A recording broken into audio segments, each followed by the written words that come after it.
Can taking a joint task force approach help enterprises better defend their networks? I spoke to Christopher Budd, director of Sophos' XOps unit, all about this. What we're seeing around the threat landscape today is it's getting ever faster.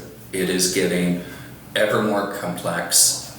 The scale, speed, and complexity of threats today, though, are reaching such a point where it would be folly for me to do it by myself. Yeah. Your recent adversary report, one indicator was the dwell time is shrinking. Talk about that a little Sure. bit, just as an illustration point about. I mean, that's an excellent example. They're getting faster. They're getting in and getting out as quickly as they can. And is that partly because the defenders are doing a better job?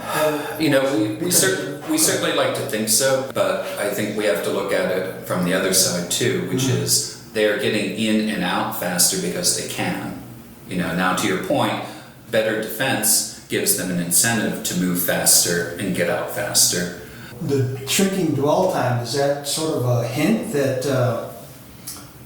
they're in position to scale up and will scale up to take advantage of the expanding attack surface? Absolutely. Cycle. Except at this point, we've been dealing with an arms race for decades. At this point, I would say not only is it an arms race, it is a highly caffeinated arms race. When we look, down the horizon of what's coming, things like large language models and AI, we have every reason to expect that it's going to get even faster. What does this suggest about the approach that enterprises need to take going forward? I would say where we're going is greater automation, greater integration, greater information sharing. Every part of this, from patching to attack prevention to monitoring, all of these pieces, again, are going faster. They require greater attention. The sheer volume of what all of us are dealing with, it's increasing exponentially. You need to scale up. You need to bring tools like artificial intelligence to bear. You need to work with not just your resources in-house, but additional resources like with our MDR offering.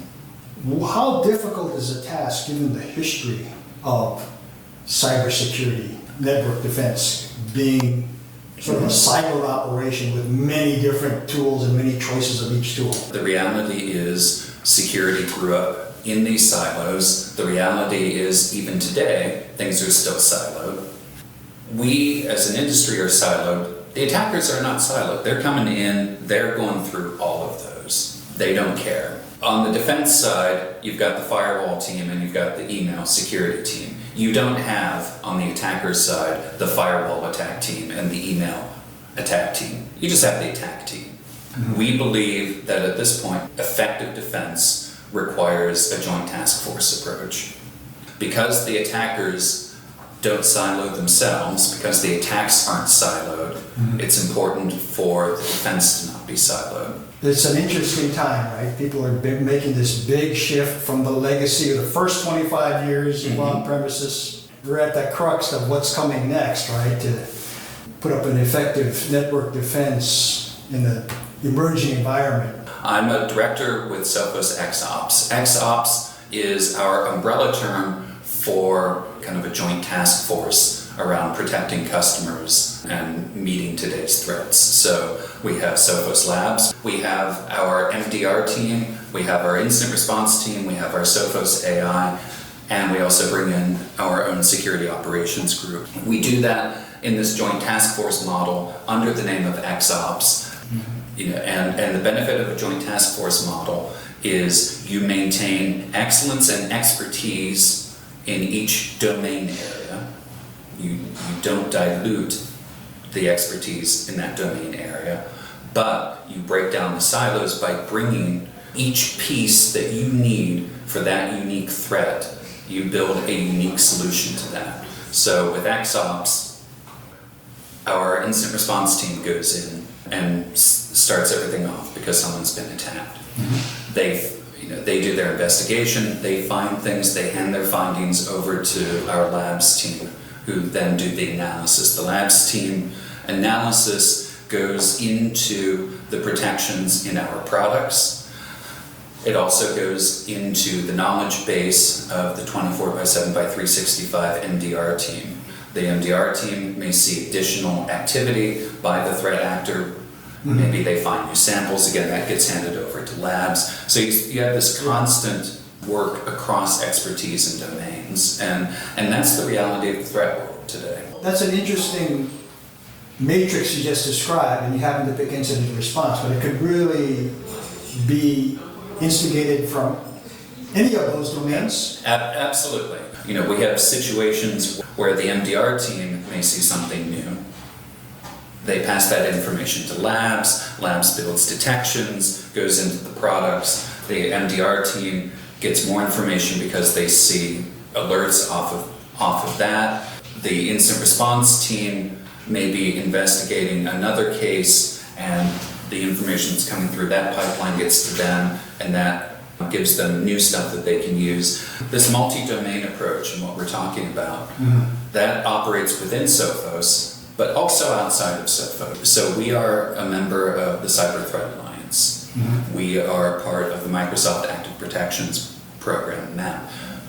Why is that important to also operate outside? With Cyber Threat Alliance, we and a number of the largest, most important security companies around the world, we are constantly, in an automated fashion, sharing threat information.